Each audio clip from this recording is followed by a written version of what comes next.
What is the One Piece? This is without a doubt the biggest mystery in the history of this manga, perhaps one of the biggest mysteries in the history of fiction. Despite being the title of one of the best-selling literary franchises of all time, the answer to what One Piece actually means still remains unanswered. In all its years of publication, no one has been able to uncover what the One Piece is.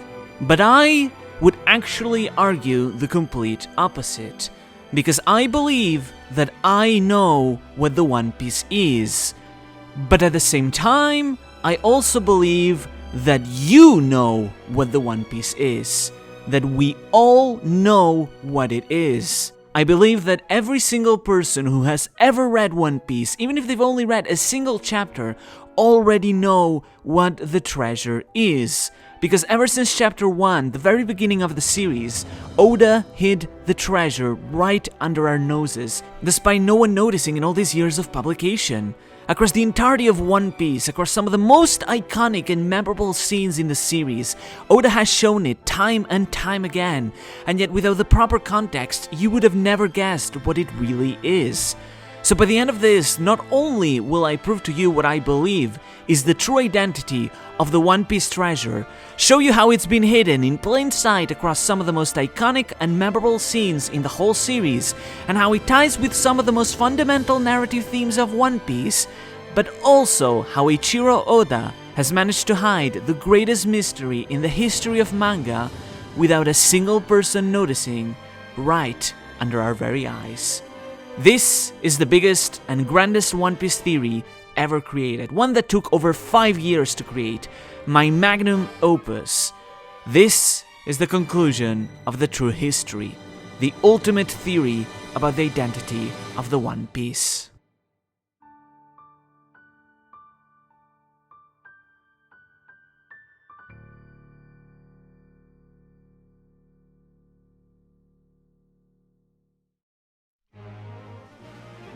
This video serves as the culmination of several episodes I've done tackling each of the main topics that will help motivate this theory. If you are interested in some of the elements I'll discuss in this series, I recommend you watch the other videos after, since they go a lot more in depth about some of these bigger narrative aspects of the story that I can't fully explain in this video. You can find them all linked in the description, but don't worry, as you don't need to watch them to understand this video, as I'll be giving you a quick summary of all the important things we managed to establish about the history of the One Piece world, which will serve as evidence to explain what I believe the One Piece is.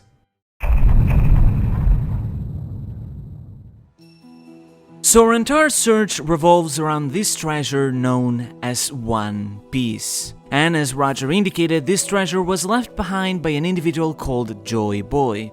I believe that much like Roger and Luffy, Joy Boy was also a pirate who once set out to sea in search of adventure, and across his many travels he grew in fame and power, eventually attaining a position of Pirate King. This title might have been bestowed to him because Joy Boy had founded a great kingdom of immense proportions, but the immensity of this kingdom might not refer to actual physical surface, but rather by the fact that said kingdom was not limited to the confines of its home island. Countless people from all across the world were part of this kingdom, being all those who Joy Boy befriended across his travels. In a sense, you could argue that perhaps this was less of a kingdom, and more simply like an enormous pirate crew. We know this by the fact that the Great Kingdom boasted allies from all corners of the world, from the Wano country to the Minks, the Fishmen, the Shandorians, and many more. But the most important thing to note about Joy Boy's allies is that they were all from different races. Minks, Seafolk, Skyfolk, Kuja, Giants, all different from the vast majority that ruled the world. Humans. And because of this diversity, the world was plagued by a disastrous problem: racism and discrimination. For example, it's been mentioned that the fishmen were once driven out of the surface to the ocean floor by humans as an act of discrimination, or how we've seen the Tontata were hunted and persecuted even before the start of the Void Century, indicating this was an issue that stretched back for centuries. Because humans had the superiority in numbers, these races were persecuted, which led to discrimination and even enslavement, something that we can see in no better example than the King Don Quixote of ancient times, enslaving the entire Tontata tribe for the wealth of Dressrosa. And this went beyond just other races, because even humans oppressed themselves, with the privileged ruling from the top. On the other hand, however, you had someone like Joy Boy, someone who, thanks to his travels and broadening his horizons, came to become friend and ally to many of the world's races, and his ideals of freedom as a pirate made him yearn for a world where all people could be equal and free. And that was Joy Boy's ultimate goal, to bring and unite the whole world together, to turn the current corrupt system of the world upside down, bring an end to discrimination and slavery, and allow all to be free. Joy Boy's goal, in simple terms, was to allow all species to live under the same sun. The same goal that would be inherited by the descendants of the sea folk, and particularly Queen Otohime.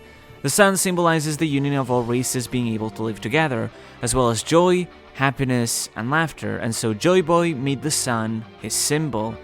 This is why the sun is featured across the emblems of so many of Joy Boy's allied kingdoms, and why Joy Boy himself came to be called by some people as the Sun God, he who would free all slaves and those discriminated from oppression by bringing them laughter. Joy Boy would call this ultimate plan of his the dawn of the world, the day when the sun would rise, or, put it quite simply, the romance dawn, the dawn of adventure. And the way that he wanted to achieve that was by quite literally uniting the entire world together.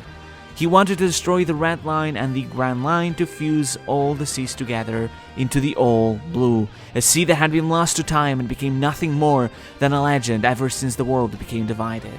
It is for this exact purpose that Joy Boy wanted to use the ancient weapons, because just like we are told in the story, the weapons will eventually bring the destruction of the world. But this is not a destruction meant in a negative sense, but rather as a way to destroy the barriers that were dividing people, stopping them from being free and able to move across the world. While we can't fully discern the identity of two of the weapons, we already know how Poseidon operates, being able to command the enormous species known as Sea Kings. Because of that, Poseidon would be instrumental in undoing the calm belts, where the Sea Kings reside, thus being able to undo the Grand Line. And when one of the other weapons would destroy the Red Line, then Poseidon would be needed to lift the Ark Noah, which all the citizens of Fishman Island could board to be emigrated to the surface, while the remains of the Red Line falling down would crush and destroy Fishman Island, just like Charlie prophesied a man wearing a straw hat would one day help bring. However, it seems that Joy Boy was not able to accomplish this. It is possible that the mermaid princess of that time perished during the conflict against the 20 allied nations of humans who opposed Joy Boy's ideals, hence why he wrote an apology letter in her name, and thus the destruction of the world leading to its union could not happen. And we know for a fact that the weapon Poseidon is only reborn every several hundred years, the exact same term that has always been used to refer to the distance of time between the void century and the present. In other words, Poseidon is only reborn every 800 years, which means that Joy Boy and his people would have to wait 800 years all the way to present day in the story for Poseidon to reappear, and for someone, a new Joy Boy, to appear and guide the ancient weapons to destroying the world so it could be reborn anew in a unified form, just as it is told in prophecies of old. A long night would set where the allied nations, now forming as the world government, would hold an iron grip over the world. But once that night would be over, the D would bring a massive storm that would shake the entire world, which could quite literally be an actual storm, considering a certain prominent D member has the ability to create storms with his powers. But once that storm would be over, finally, at last, the sun would rise again, leading to the dawn of the world, to a new beginning. And in order to ensure that one day a new Joy Boy would appear, he made sure that his will would one day be inherited. For that we need to understand what inherited will means, but it's quite simple because Dr. Hiroluk already told us exactly what inherited will is. That people only die when they are forgotten. So in other words, if someone isn't forgotten, their will, their own dreams live on, just like they did for Hiroluk. And in a similar regard, Joy Boy's dream would be passed down, both through the poneglyphs and individuals inheriting his dream generation through generation. The world government tried to stop this dream from being inherited, which is why they purged all information from the Void Century, in an attempt that Joy Boy would be forgotten, and thus, just as Heroic put it, that he would die with his dream being forgotten. Because just as Clover said, the world government was most afraid of Joy Boy's dream and ideals. And yet his dream was inherited across the ages, from person to person, until it was inherited by Gull D. Roger, and later, of course, Monkey D. Luffy. The exact same dream that they both declared in front of others and left them completely dumbfounded. The dream to throw the biggest party in the world. I think that Joy Boy's dream, beyond destroying the Red Line and the Grand Line and unifying the world, was to throw the biggest party anyone could imagine. After all, the world, even if united physically, would still be suffering from the scars of segregation that spanned across entire centuries. So to unite the hearts and souls of people, Joy Boy wanted to throw a massive party that could connect and unite everybody in the world. We've seen how a party like the one at the end of Skypiea was able to put a stop to a 400-year-long war, so one big enough to invite everybody from all across the world could quite possibly bring an end to all conflicts for good. In the end, Joy Boy wanted to connect the world together, to toss away suffering and sadness, and instead exchange it with joy and laughter, hence why he came to be known as the Joy Boy, for his goal was to bring joy to all those in the world, all through the act of a massive party where everyone could laugh together. But since Joy Boy could not unite the world together and would have to wait 800 years since someone could guide the weapons to do so, he had to give up on that party until then. So in order that someone could one day pull off that massive party, he left behind a treasure. A treasure that could be used after the ancient weapons unify the world to connect all its people together.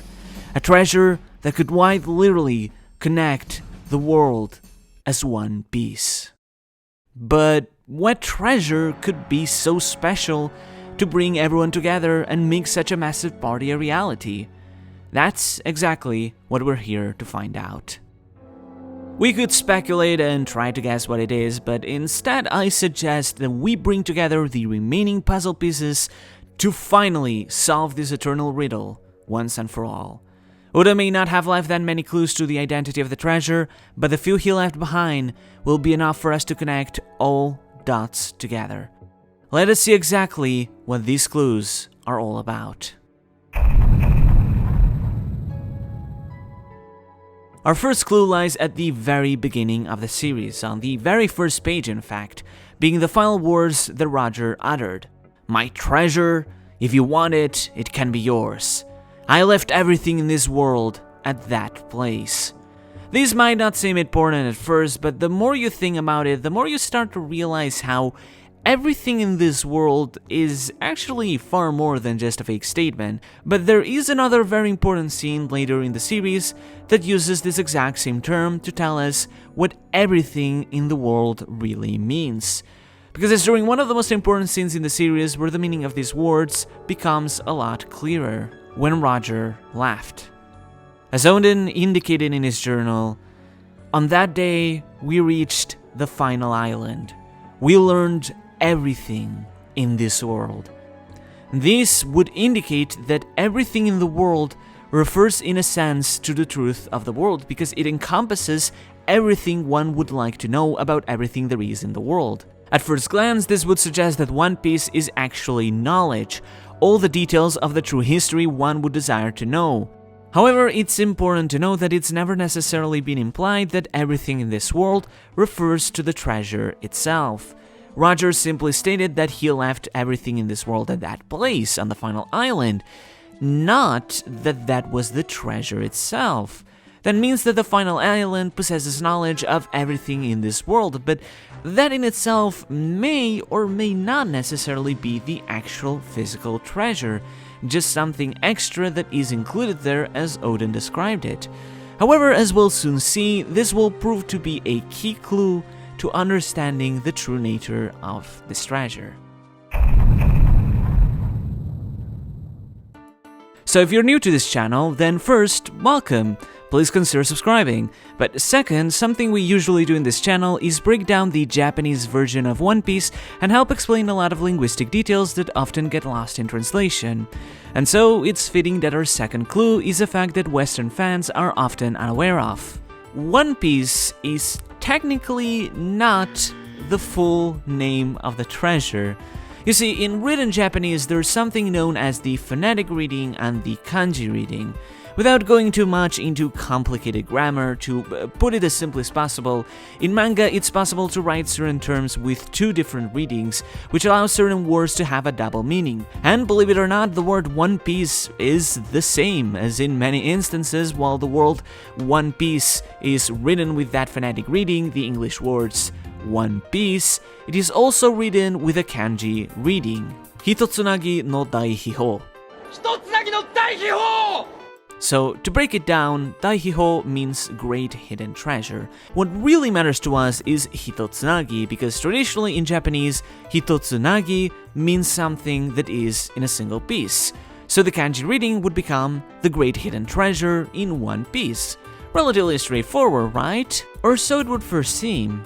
Because in reality, there's a glaring issue in the way that kanji reading is written, as Hitotsunagi is not written in kanji, but with its phonetic reading, meaning, in simple terms, that we don't actually know what Hitotsunagi really actually means. Since Japanese is filled to the brim with homophones, it's often really hard to tell what a word means without the kanji reading, and in this case, we don't know what the real meaning of Hitotsunagi is because we lack its kanji and it has potential different readings, and thus, One Piece could refer to several different things. On one hand, there is the meaning we already mentioned, where Hitotsunagi can mean something in one piece. But another meaning can be if we separate the two words at a different syllable, as Hitotsunagi. Hito is the Japanese word for people, while tsunagi refers to something that connects. Specifically, it refers to something being tied, like the image of a rope. But it's also used with a metaphorical meaning to refer to the bonds that tie people together. After all, in Japanese folklore, it is believed that people are tied by strings, so this word is often used in anime and literature to represent one thing: connection. In other words, Hitotsunagi can mean that which connects people together. And it's in fact this very expression that one character uses in one of the most important scenes in the series to refer to a certain object we've seen before that reveals exactly to us what the One Piece is. But we'll get back to that later. Because we're not done yet, as Hitotsunagi can also mean one sea at peace. Specifically, Nagi can mean a sea that is calm with no waves. These could tie into the idea we discussed of the Red Line and the Grand Line being destroyed, uniting all the seas into the All Blue, and thus turning the world into one sea. And after the swell of an era arrives and the storm that the day will bring takes place, the turbulent waters stirred by the storm will finally calm down and become at peace. And as such, the one sea at peace could refer to the All Blue, a singular one sea that is united as one, and that is finally at peace after a long and turbulent storm. What I'm getting at with this whole Hitotsunagi thing is that the Japanese reading for One Piece has multiple different meanings. And by extension, I think with this, Oda is trying to tell us that the word One Piece itself isn't limited to a single concept. I think it's more of an ideology that extends to several different things. Of course, don't get me wrong, there is the one physical treasure located at the final island, that much we know for a fact. But I think the word One Piece could also refer to other things beyond it. It could refer to the world unified as one piece after it becomes the All Blue. It could even refer to the people themselves being united as one piece, all living connected under the same sun, just like Joy Boy wanted. But beyond all that, I think that One Piece also refers to one more thing: to the laugh tale that Roger heard. And this is the most important clue of all, what is potentially the most important and iconic scene in the entire series. The moment when Roger finally arrived at the Laugh Tale. At that time, when Roger stood in front of that enormous treasure, he laughed. And so did we. We laughed until tears came out of our eyes. And it's with this that Roger proclaimed, "Joy boy, what an unbelievable treasure you left behind. What a laugh tale." And this is kind of important, in fact. Roger found it so important that he decided to call the island itself Laugh Tale, as a cheeky allusion to the story that he found there. Furthermore, this could be exactly what Odin referred to by everything in this world, the knowledge of the Void Century, all encompassed within a story, the story of Joy Boy's people. This would explain Roger's final words, because alongside the One Piece, he also left behind everything in this world, or in other words, a laugh tale that tells us about the truth of history, as indicated by the name he decided to give to the island. So I think that ultimately the All Blue, the idea of unifying the world, the laugh tale that tells of the Void Century, and the physical treasure on the final island are all different things, even if they could all be referred to by the words One Piece. Could this story, this laugh tale, perhaps then be the key to everything we need to know?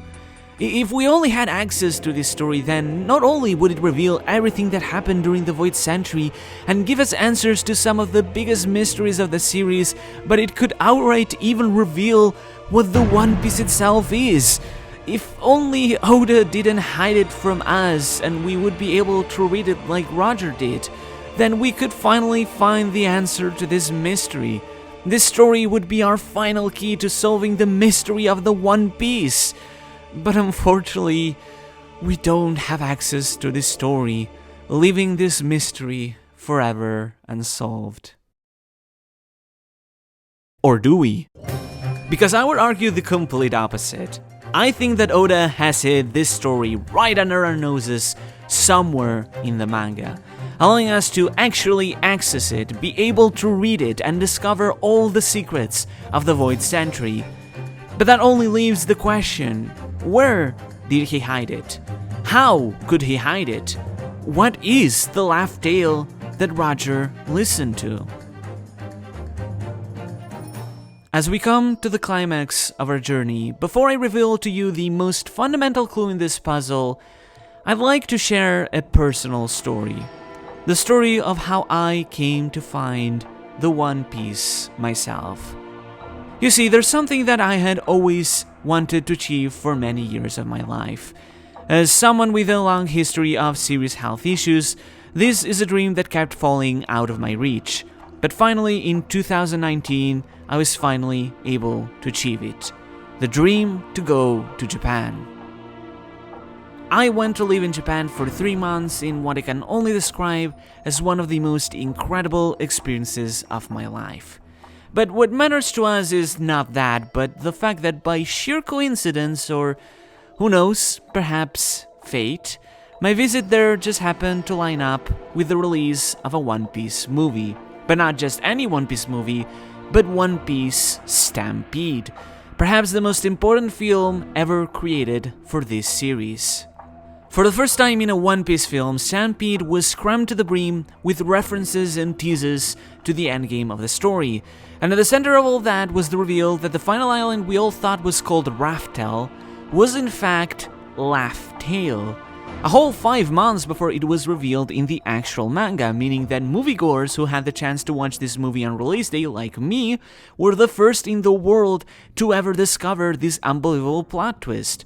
But while some didn't think much of it, thinking it was just a weird dramatization, when I first walked out of the theater on August 9th, 2019, I realized that this name, Laugh Tale, had to be the key to everything. Because we had heard these words before in the story, the words Laugh Tale, describing the story that tells us everything we need to know. The story that hides all the mysteries in the series, including the identity of the treasure itself. And that's when everything began to click in. When was it that we had heard of this Laugh Tale before? What is a story that details all the events of the Void Century? What is a story that had existed since the time Joy Boy was alive? What is a story that can be inherited just like inherited will? What is a story that every time it is heard, it always causes everyone to burst in laughter, just like the Roger Pirates did? And most importantly of all, what is a story that can be used at parties? A story that will be used in the world's biggest party to connect everyone in the world together.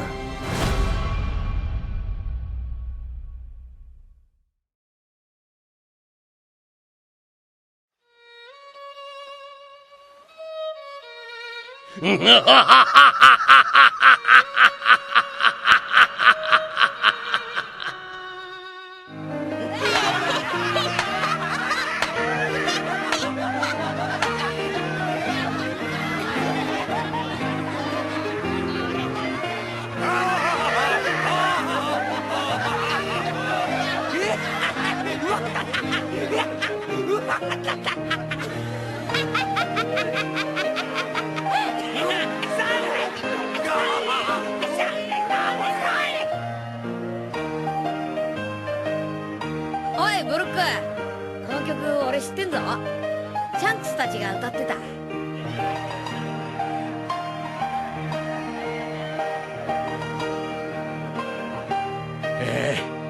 昔の海賊たちはみんなこれを歌ってました。辛い時も楽しい時も。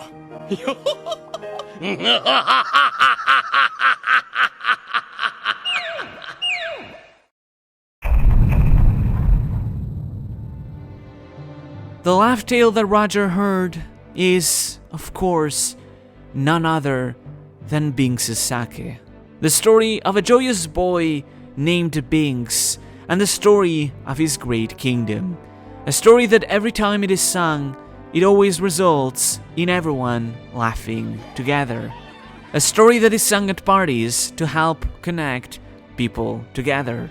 One that has been passed down this entire time right under our own eyes, just like it has been passed under the eyes of the world government, surviving across its censorship and telling in secret the events of the Void Century, the truth of the world, in the form of a joyful song, of a laugh tale.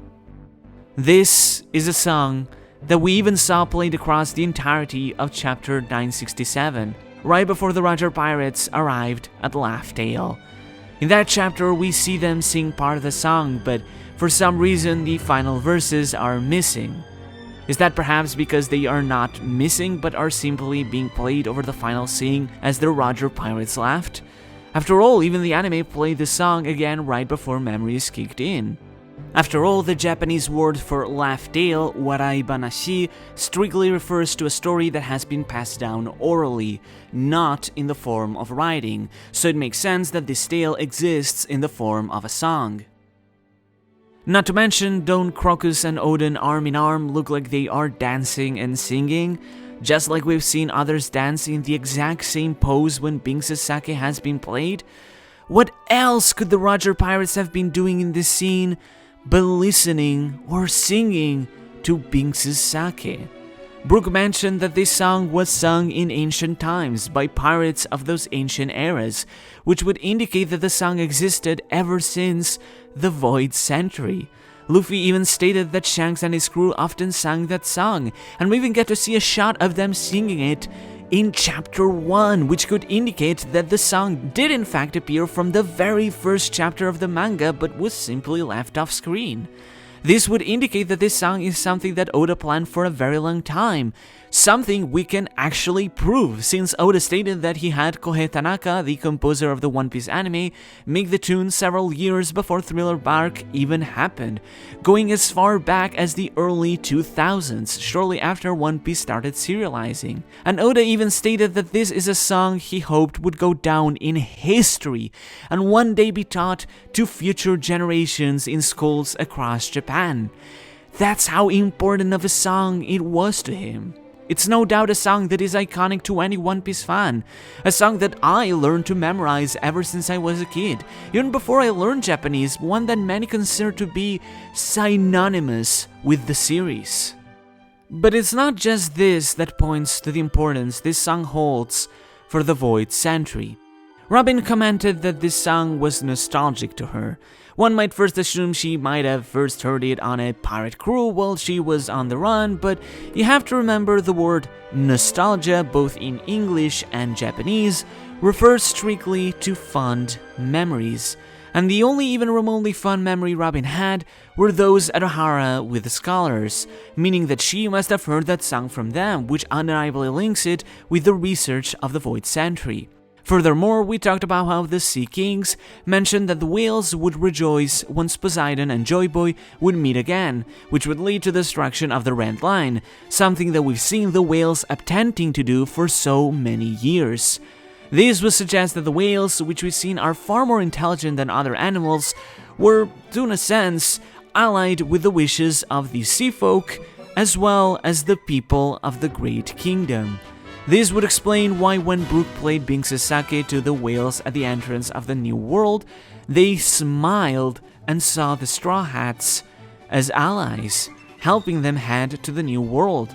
And in fact, that may be the reason why Laboon, lost from its family and separated from its pack, found a new family when he saw the Rumber Pirates. Because when they played Binks' sake in front of him, he recognized a tune that the other whales also sang. And with it, Laboon laughed. And that's perhaps the most telling clue to the importance of this song. Because every time it is played, it always results in laughter.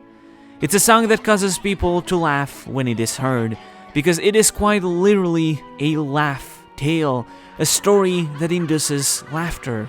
Whether it's the laughter of the little Laboon, to the laughing Roger Pirates, or the laughter it has induced in the many parties it has been played in, Binks' sake always causes laughter.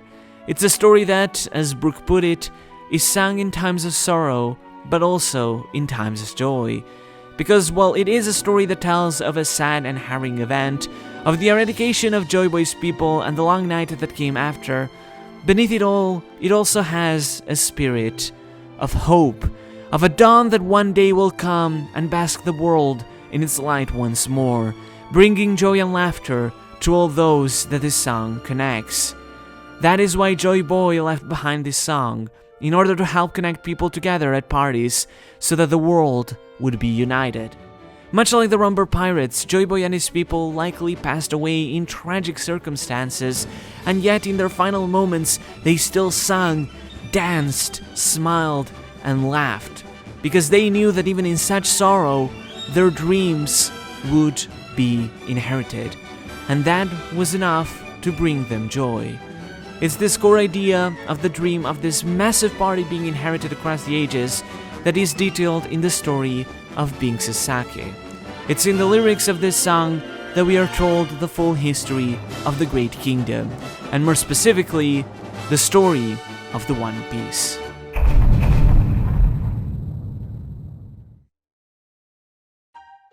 Let's go to deliver Binks' sake. Let the sea breeze and the waves carry us. Beyond the tide, the sunset goes wild. A song of birds drawn in circles to the sky. The first verse already tells us some very important information. For one, it mentions the sunset going wild, which refers to the sun setting after Joy Boy failed to unite the world together, which would lead to the long night, or in other words, the symbol of the rule of the world government, and later the dawn of a new world. Similarly, beyond the tide could refer to the swell of an era, the expression of a new era that will come like a massive unstoppable wave that has been used by several characters across the series, including by Roger in his final speech. This could also be inferred in the words wave, which refers once again to the swell of an era, or in other words, a tide, a wave, and sea breeze could represent wind or the coming of a storm, the storm that the day will bring with the swell of an era.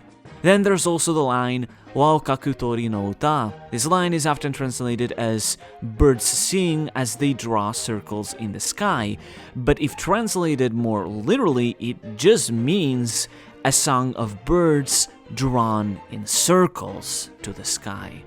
And what are birds drawn in circles? Why, of course, the Kozuki clan, whose mark is literally that of birds drawn in circles. And this song of theirs would refer to Binks' sake itself, because after all, if it is the laugh tale that Roger read on the final island, then it is likely the Kozuki clan is the one that carved this song on poneglyphs in order to ensure that it would one day be passed down.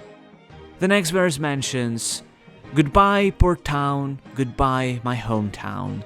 Singing with one dawn, a song of a ship sailing. Gold and silver waves too, they spray back into the blue. We are going to split the seas." This verse details having to say goodbye to a hometown. This could likely refer to the people of the Great Kingdom having to say goodbye to their hometown, the Great Kingdom itself, after it was lost to the world government. They have to say goodbye singing with one dawn, that song being, of course, Binks' sake itself, singing goodbye much like the Rumber pirates had to say goodbye to their lives, hoping that their song would one day be inherited. The word dawn refers to the sound effect that we've seen plastered across the entire series, though it could also refer to the word dawn in English, referring of course to the Ramen's dawn. And the final line says, "We are going to split the seas." This expression, to split the seas, is the same that Odin used to refer to the war that would take place in the future, when the seas would literally be split, caused by the destruction of the Red Line and the Grand Line, splitting the seas and unifying them all into the All Blue, with the mention of waves being repeated again to allude to the swell of an era. And this is reiterated once again in the following verse, stating that we pirates break the seas. The storm has come from a faraway sky. The waves are dancing, sound the drums. If you lose your nerve, this breath could be your last. There is no way tomorrow's morning sun won't rise.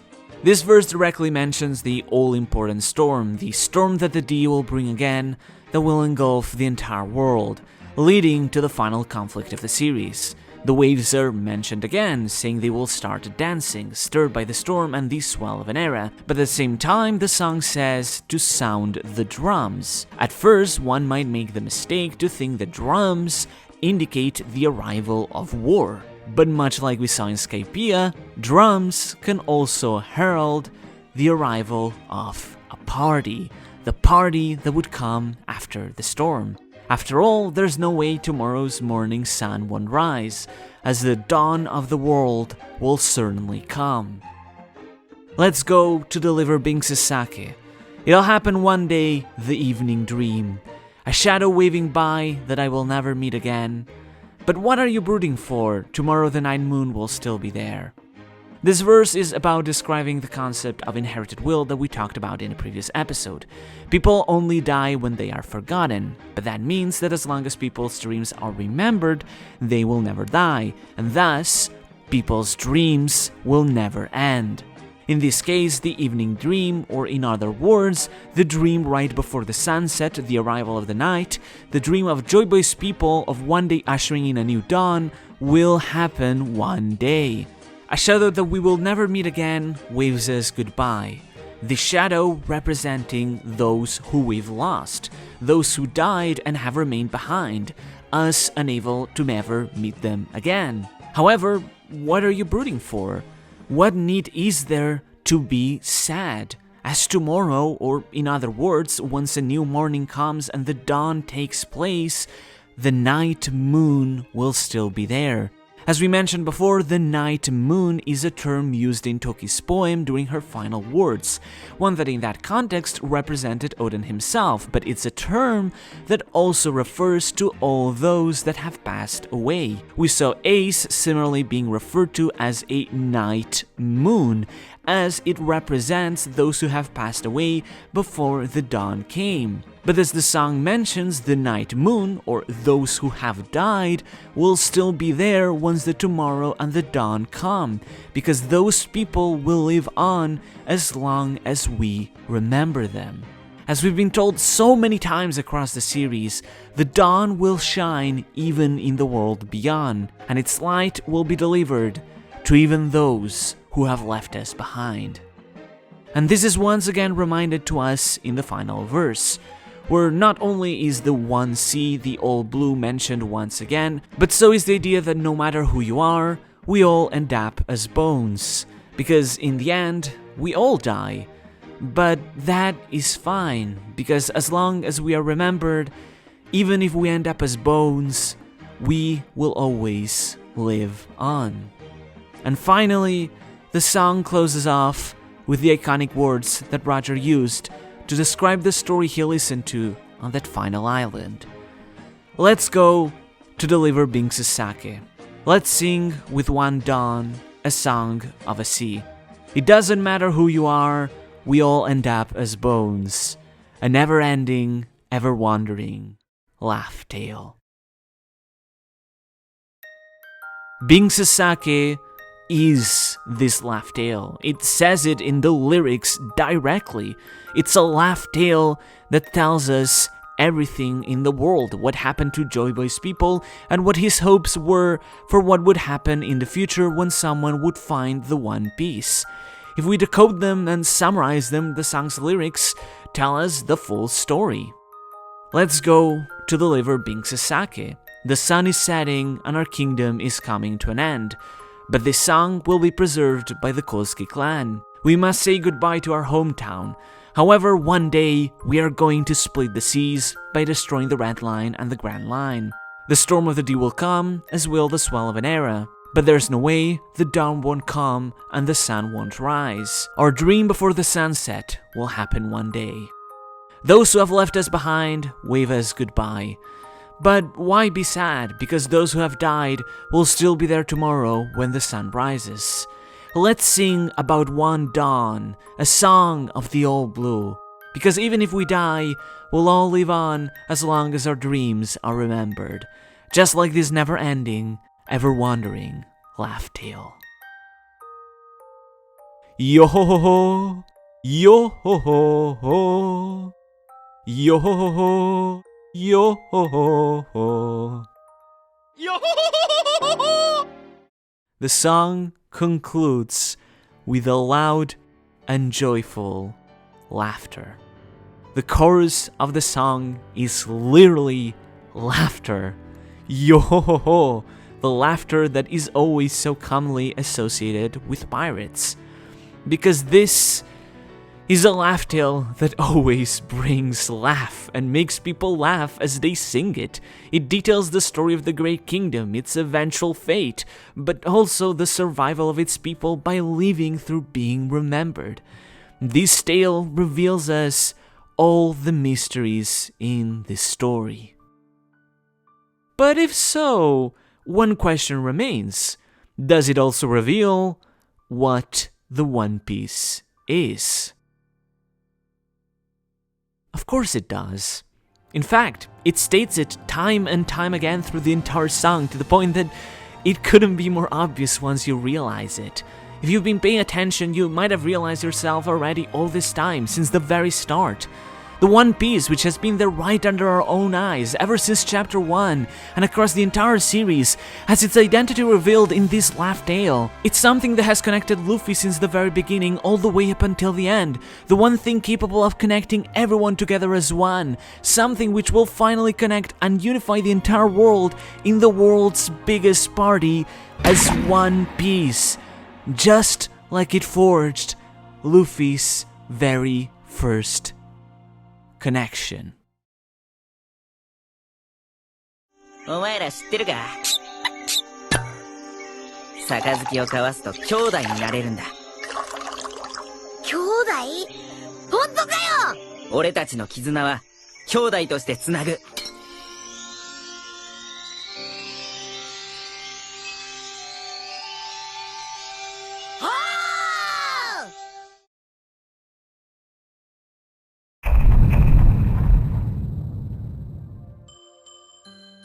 The One Piece is sake itself. The physical treasure waiting at the end of the seas on the island of Laugh Tale is sake itself, Binks' sake. Ace himself said it better than anyone else. Right before exchanging sake cups with Luffy and Sabo, using the exact same word, tsunagu, 兄弟としてつなぐ。 that exists in Hitotsunagi, He's literally telling us that sake is something that connects people together. Sake connects people as one. It literally makes us one piece. Like a lot of elements in One Piece, this is something that ties a lot with Japanese culture and the customs that come with sake there, far more than in most other countries. In Japan, sake has a lot of cultural importance as drinking is considered something that connects people together. Hitotsunagi.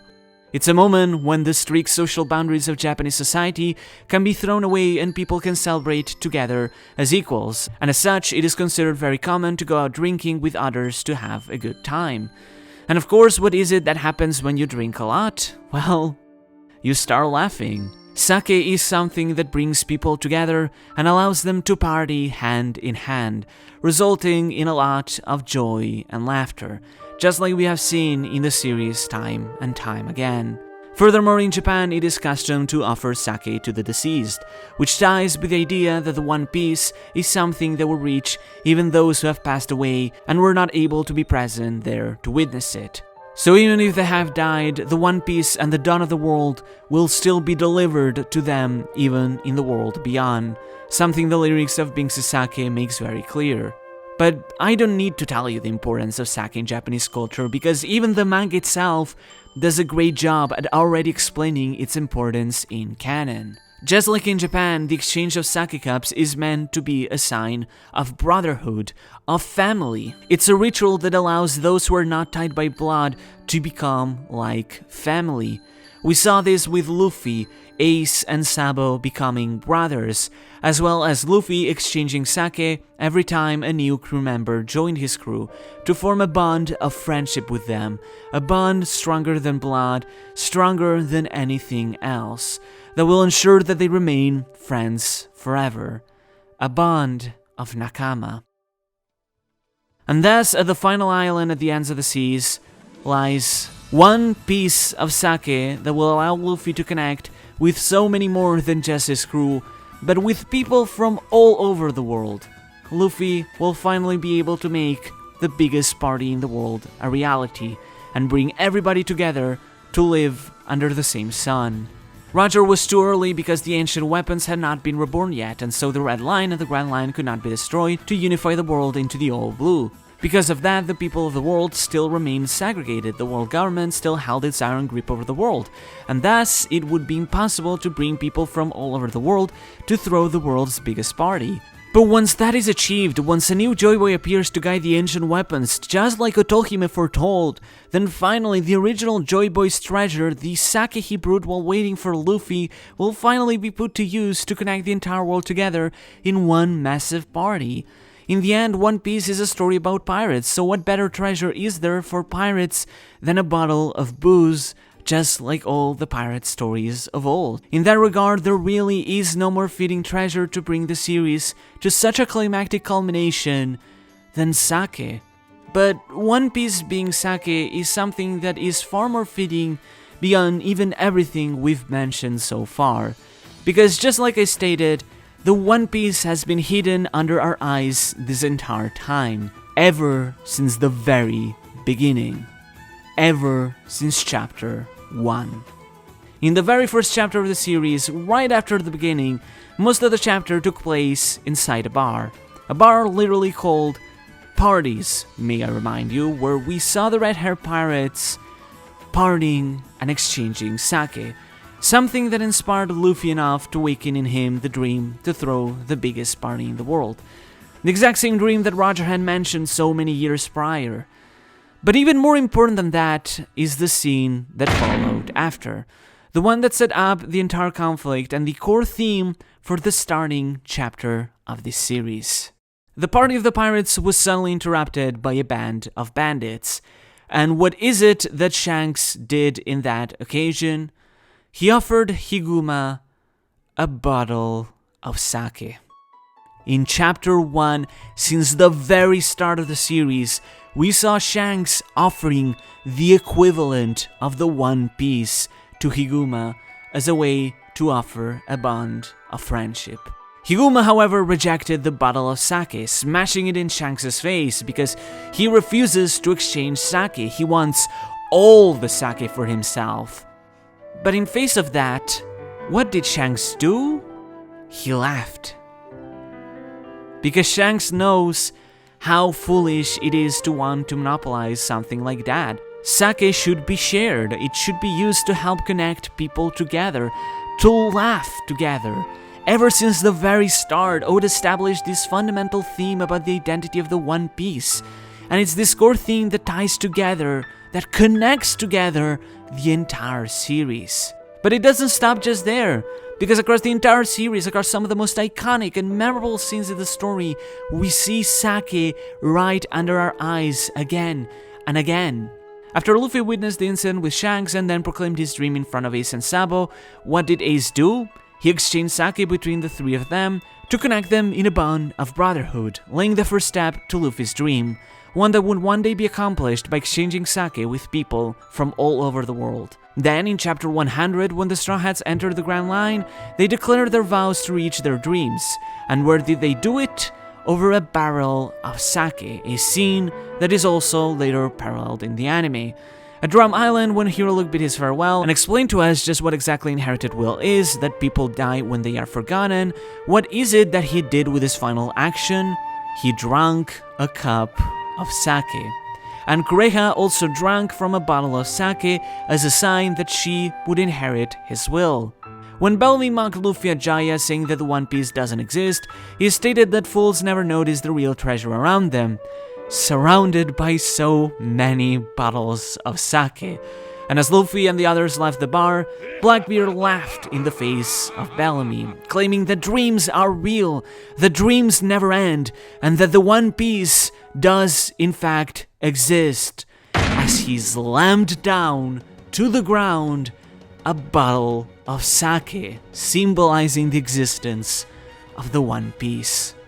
During the flashback in Skypiea, we saw Nolan and Kalgara being able to bond together through sake, connecting the two of them together despite being so different, something that would later be recalled at the big party at the end of the arc where everybody gets to exchange sake together as they laugh. At Sabaody, when Rayleigh talked about Roger's death, he said that on that day, he had never laughed more, he had never cried more, and he had never drank more sake either, just like on the day that the Roger pirates found the treasure, in order to honor the death of his captain in hope that someone would one day inherit his will. And afterwards, when Luffy lost his crew, all he could think back at in that moment of sorrow was them partying together and exchanging sake with each other, as Binks' sake plays in the background of that scene.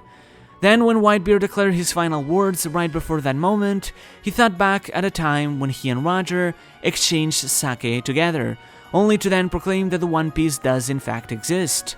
At the end of Dressrosa, when the Grand Fleet was formed, just like Luffy did with Ace and Sabo, several pirates all from different races decided to exchange sake with Luffy. However, Luffy rejected it because he doesn't want to exchange sake to be their boss. He wants to exchange sake to be equals with them, something he did after through the act of a massive party. In Whole Cake Island, Luffy said that he could not become the Pirate King without Sanji. But think about it, is it a coincidence that Luffy always insisted that he wanted a cook and a musician for his crew? Someone who could cook and serve sake at his party at the end of the series, and someone who could play Binks' sake to help connect everybody there together. Then things get big once we reach chapter 967. Of course, we talked about the Roger Pirates literally singing Binks' sake before reaching the final island. And even after that scene, we see it once again. Right after the Roger Pirates left Laugh Tale, they are all drinking sake, and Rayleigh and Roger once again exchange a bottle of sake. Later, in Oden's execution, right as he died, he mentioned that even if some were to forget him, he wouldn't mind because there will be others, specifically his scabbards, who will remember him and his dream, and thus he would live on. And after saying that, Oden stated, "If I am meant to be something to accompany one piece of sake, then that suits me fine." Oden is literally describing himself as something that accompanies one piece of sake, because Oden is something that is often eaten alongside sake, so Oden views himself as something that accompanies the sake that is One Piece. And of course, in the end, there's the scene of Yamato and Ace exchanging sake as they talk about Luffy's dream, which leads into the full title of Chapter 1000. In the context of that chapter, it's Yamato who is talking in that title, someone who had been waiting so long for Luffy to arrive. But what if in the larger scope of things, the one talking is meant to be Joy Boy, referring exactly to just that. One Piece, the sake brewed while waiting for you, Straw Hat Luffy.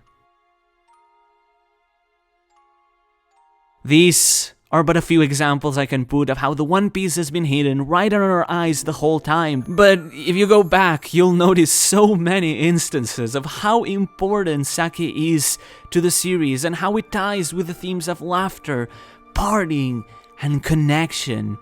This is of course not even accounting all the countless parties where we've seen everybody indulging in joy and laughter all across the series. Oda has kept the One Piece hidden right under our noses, yet at the same time doing it so subtly that no one ever realized consciously. In the end, at last, we can finally understand why the title of this series is so important, because it literally connects and brings everyone together as one. Everyone becomes One Piece. The words One Piece mean much more than just one thing. On one hand, it refers to the world when it will be unified as the All Blue after the Red Line and the Grand Line are destroyed, literally becoming one piece of a planet. On the other, it also refers to the laugh tale that has been inherited across the ages, the song Being Sasake, which is quite literally one piece of music. And of course, it refers to the treasure that lies on the final island, being one piece of sake, one that represents a way to unite and connect the entire world together. But in the end, One Piece refers to a much simpler concept. Ourselves, the readers. That we can all come together and become one piece. Through the world, through this laugh tale, and through sake, we can all be connected together and party hand in hand, to throw away war and hatred, and instead indulge in joy and laughter. What point is there to war, to hatred, sorrow, and suffering? Why rob away the freedom from other people when you could simply share your joy together with them? Just like sake, life is meant to be shared with others. It is meant to connect us together. Rather than waste our time in conflict and getting angry with each other, we should just party and laugh together. It's such a simplistic message, a childish one even, but it's such a pure message that fully encapsulates the ideals that Oda has been trying to tell us this entire time. One Piece refers to much more than just a treasure, a laugh tale, or the world itself. It refers to all of us readers. Those of us who, thanks to One Piece, we have come together to become as one piece ourselves. Because what else is it that connects us together but One Piece? As in the actual manga. In the end, One Piece itself is basically our own One Piece, because it brings us all together. No matter our races, no matter our nationalities, no matter our beliefs, no matter who we are all connected together through this incredible story. Eiichiro Oda has managed to do the impossible and has connected together so many people all across the world, forging friendships, relationships, and connections, bonds of nakama that bring us all together as one piece. So in that regard, the series could not have a more fitting title, because thanks to it, we all are One Piece. And it is specifically in the manga itself that we finally realize how the answer had been right under our noses this whole entire time. From the very beginning, even before Chapter 1, from the second that someone picks up the series, the answer is right in front of their eyes. On the cover of Volume 1, we see a large expanse of sea. In it sits a lone island, an island that looks exactly identical to all the depictions we've seen of the All Blue, always drawn with this exact same island, with this precise shape and this exact palm tree. Its presence in this cover symbolizes the all blue that will be created at the end of the series. But more importantly, on the foreground, we have the Straw Hats partying, singing, and dancing together. And among them, we see Zoro laying on a chest of treasure, which symbolizes the treasure, the One Piece itself. And what does Zoro do? He laughs, while he holds in his hand, at the center of the cover, a bottle of sake, the One Piece.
But wait, if this laugh tale, which tells us about the One Piece, is something that is sung, could it be that this was foreshadowed somewhere long ago? When was it that we were told that when the One Piece would be found, the pirates would lay eyes on it, would start singing? Wait! Yo! Don't give it up, Luffy. Don't give it up, Solo. Don't give it up, Nami. Don't give it up, give it up, give it up, give it up, give it up. Here's how the story goes. We find out about a treasure in the Grand Line. There's no doubt. The pirate whose eye is on it, he'll sing. I'll be king of the pirates. I'm gonna be king.